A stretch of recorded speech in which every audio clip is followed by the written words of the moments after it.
புதைக்கப்பட்ட 100க்கும் மேற்பட்ட பெண் சடலங்கள் 23 வருஷமா மறைக்கப்பட்ட உண்மை. ஒட்டு மொத்தமா இந்தியாவையே அதிர்ச்சி செய்திருக்குது தர்மஸ்தலா மர்மம். என்ன நடக்குது?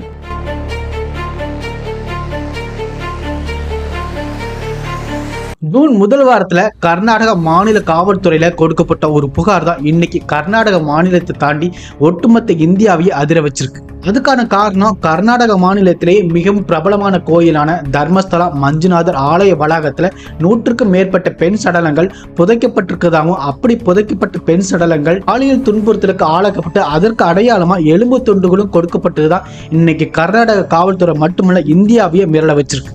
கேரள மாநிலம் தட்சிண கன்னட மாவட்டத்துல தான் இந்த தர்மஸ்தலா மஞ்சுநாதர் கோயில் அமைஞ்சிருக்கு. கேரள எல்லையை ஒட்டி நேந்திரவாதி நதிக்கரை ஓரம் அமைஞ்சிருக்கிற இந்த கோயில்ல 1995 இருந்து 2014 வரை துப்புரவு பணியாளரா வேலை பார்த்த ஒருத்தர் தான் இந்த புகாரை கர்நாடக காவல்துறையிட கொடுத்திருக்கிறார். இந்த புகாரை அடிப்படையா வச்சுதான் கர்நாடக காவல்துறையினர் வெளித்தங்காடியில் உள்ள நீதிமன்றத்துல அந்த புகாரை கொடுத்தவரை ஆஜர்படுத்தி முழுமையான வாக்குமூலம் வாங்கியிருக்கிறாங்க. இப்போ அங்க விசாரணையும் நடந்துட்டு இருக்கு. இது ஒட்டுமொத்த இந்தியாவையே அதிர்ச்சிக்குள்ளாக்கி இருக்கு. புகார்ல அப்படி என்னதான் சொல்லப்பட்டிருக்கு? 1995 இருந்து 2014 வருஷம் வரை தர்மஸ்தலா கோவில்ல துப்புரவு பணியாளரா அவர் வேலை பார்த்திருக்கிறார். அந்த காலகட்டத்தில் கோயில் நிர்வாகத்தினர் சிலர் என்ன பண்ணியிருக்காங்கன்னா, இளம் பெண்கள் அப்புறம் மாணவியரோட சடலங்களை கொண்டு வந்து அந்த கோயில் வளாகத்துல யாருக்கு தெரியாம புதைக்கிறதுக்கு சொல்லியிருக்கிறாங்க. ஆரம்பத்தில் அவருக்குமே அதிர்ச்சியாக தான் இருந்திருக்கு. அதை அவர் செய்யறதுக்கு மறுக்கவும் செஞ்சிருக்கிறாரு. ஆனா அவர் அதை செய்யலைன்னா கொன்றுவன்னு சொல்லி மிரட்டவும் செஞ்சிருக்கிறாங்க. வேற வழியே இல்லாம அந்த சடலங்களை புதைக்கவும் செஞ்சிருக்கிறார்.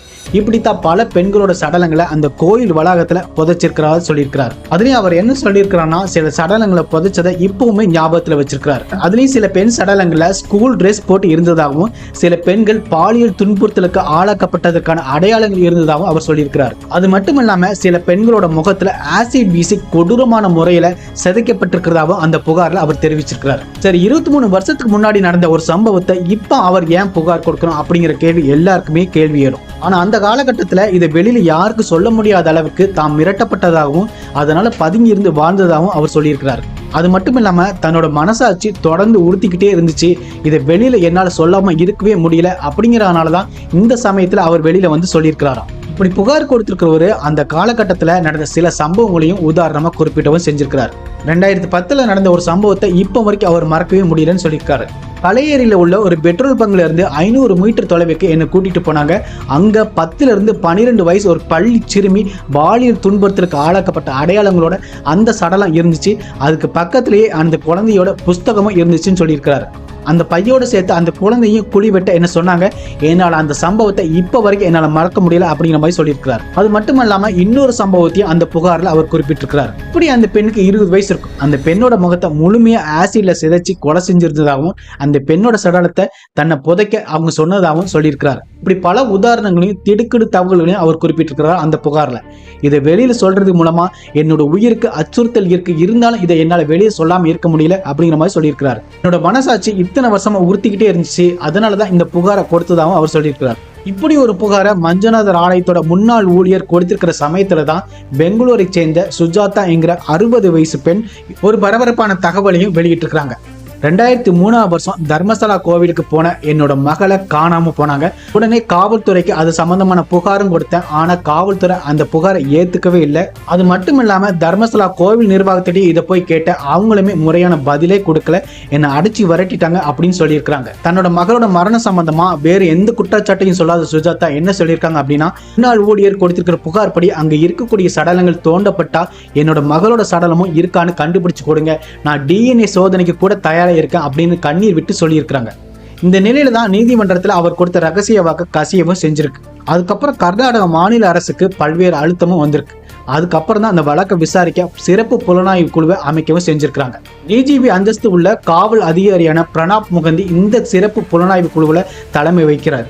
இந்த விவகாரத்துல கோயில் முன்னாள் ஊழியர் சொல்றது புகார் உண்மைதானா? கோயில் வளாகத்துல நூற்றுக்கணக்கான பெண் சடலங்கள் உண்மையிலேயே புதைக்கப்பட்டிருக்கா? அப்படி புதைக்கப்பட்டிருந்தனா அதை செஞ்சது யார்? இப்படி பல்வேறு கேள்விகள் எழவும் செஞ்சிருக்கு. இதுல கோயில் நிர்வாகத்துக்கும் இதற்கு என்ன தொடர்பு அப்படிங்கிற மாதிரி விசாரிக்கவும் ஆரம்பிக்க போறாங்க. கர்நாடக மாநிலத்துல உள்ள புனிதமான தலமா இருக்கக்கூடிய தர்மஸ்தலா மஞ்சுநாதர் ஆலயத்துல 100க்கும் மேற்பட்ட பெண் சடலங்கள் புதைக்கப்பட்டிருக்கிறதா எழுந்திருக்கக்கூடிய குற்றச்சாட்டு மிக சாதாரணமான குற்றச்சாட்டை நம்மளால பார்க்க முடியாது. இதுல கர்நாடக மாநிலத்தில் உள்ள எதிர்கட்சியினரோ மீடியா நியூஸோ பெருசா இதுக்கு குரல் கொடுக்கல அப்படிங்கிற மாதிரி தான் சொல்லவும் செய்யணும். தர்மஸ்தலாவை மையமா வச்சு இப்படி ஒரு புகார் வருது இது ஒரு முதன்முறையே கிடையாது. 2012ஆம் வருஷமே ஒரு பெண் அந்த தர்மஸ்தலா பகுதியில் கொலை செய்யவும் படுறாங்க. அந்த சமயத்திலேயே அங்க 100க்கும் மேற்பட்ட பெண்கள் அங்க கொலை செய்யப்பட்டிருக்கதாகவும் மர்மமான முறையில தர்மஸ்தலா பகுதியில மரணங்கள் நடப்பதாகவும் கேள்விகள் எழவும் செஞ்சது. அதுக்கப்புறம் அந்த நியூஸ் அப்படியே ஆறி போயிடுச்சு. இந்த கோவிலோட நிர்வாக தலைவரா 1968ஆம் வருஷத்துல ஹெக்டே குடும்பம் தான் அந்த கோவிலை பார்த்துக்கிட்டு இருக்காங்க. இந்த கோவிலை ஒரு மிகப்பெரிய குடும்பம் தான் நிர்வகிக்கவும் செய்யறாங்க. தர்மஸ்தலா மஞ்சுநாதர் கோயில் மிகவும் சக்தி வாய்ந்த கோயில்னு சொல்றாங்க. இங்கு சாதாரண மக்கள்ல இருந்து அரசியல்வாதிகள், பிரபலங்கள், கிரிக்கெட் வீரர்கள்னு சொல்லிட்டு ஏகப்பட்ட பேர் குடும்பத்தோட வந்து வழிபாடு செய்யவும் செய்யறாங்க. இப்படி பலரும் வந்து போற புனிதமான இடத்துல இளம் பெண்களை கடத்தி கொடூரமான முறையில கொலை செஞ்சிருக்கிறதா மிகவும் வேதனையான விஷயம். இதுலயும் சில சிறுமிகளையும் இளம் பெண்களையும் பாலியல் வன்கொடுமை பண்ணி துடிக்க கொலை செஞ்சு அவங்களை டீசல் ஊத்தி எரிக்கவும் சொல்லியிருக்கிறாங்க.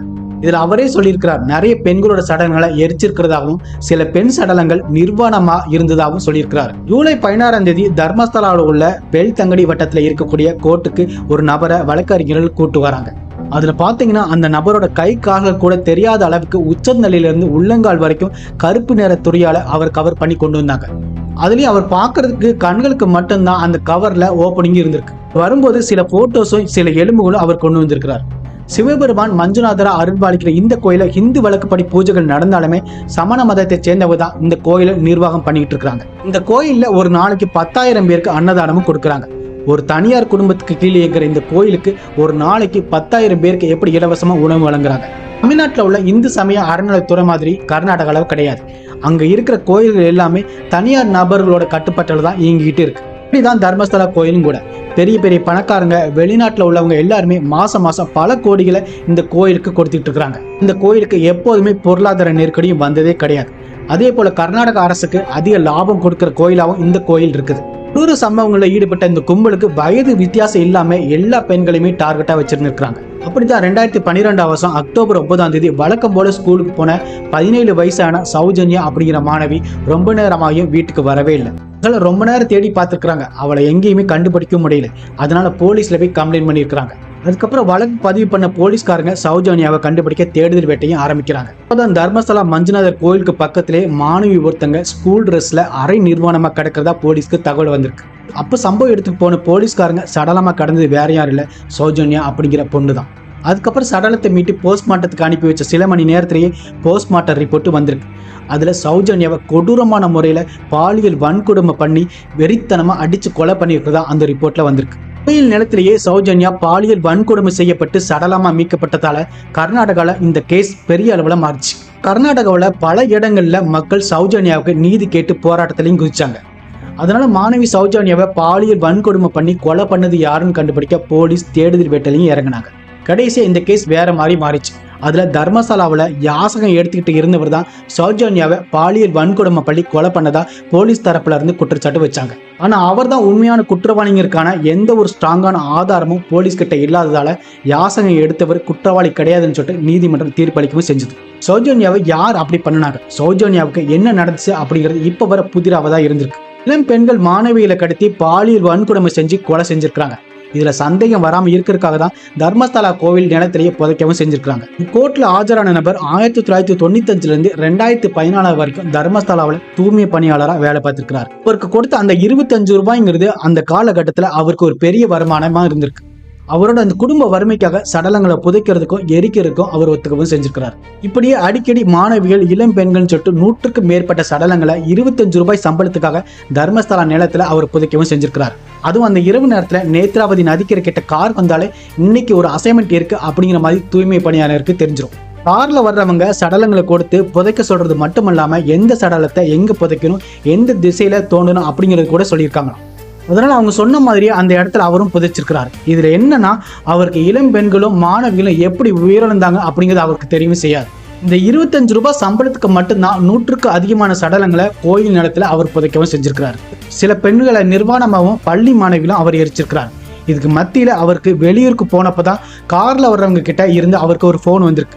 அதுல இன்னைக்கு ஒரு அசைன்மெண்ட் இருக்கு அப்படிங்கிற மாதிரி சொல்லியிருக்கிறாங்க. அவரை உடனே வர சொல்லியிருக்கிறாங்க. ஆனா அதுக்கு அவர் நான் ஊர்ல இல்ல வெளியூர்ல இருக்கேன் அப்படிங்கிற மாதிரி சொல்லியிருக்காரு. அதனாலதான் கார்ல கொண்டு வந்து மாணவியோட சடலத்தை தர்மசாலா கோயில் நிலத்திலேயே போட்டுட்டு எஸ்கேப் ஆகவும் செஞ்சிருக்கிறாங்க.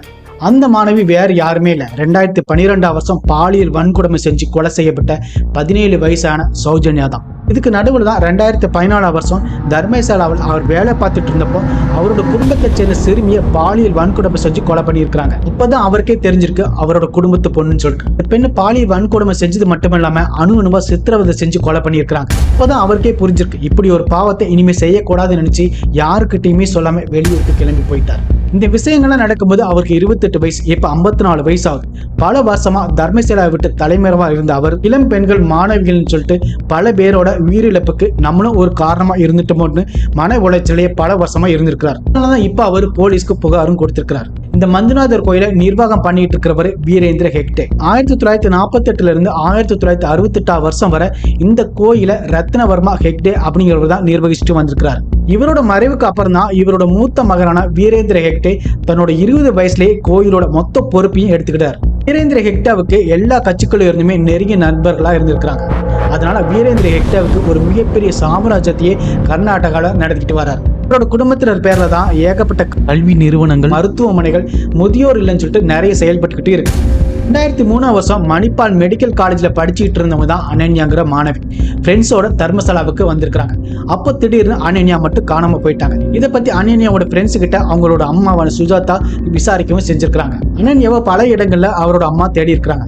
அப்பதான் கோயில் இருந்த ஒருத்தர் மகளை கோயில் நிர்வாகத்துல இருந்த ஒருத்தர் கூட்டிட்டு போனதா சொல்லியிருக்காங்க. பதறி போன சுஜாதாவுமே தர்மசாலா போலீஸ் ஸ்டேஷனுக்கு போய் மகளை காணும்னு சொல்லிட்டு கம்ப்ளைண்ட் பண்ணியிருக்காங்க. ஆனா போலீஸ் அந்த கேஸை எடுக்கவே செய்யல. அதனால அவங்க கோயில போயும் கேட்டுக்கிறாங்க. ஆனா அங்க இருந்துமே எந்த ஒரு ரெஸ்பான்ஸுமே இல்லை.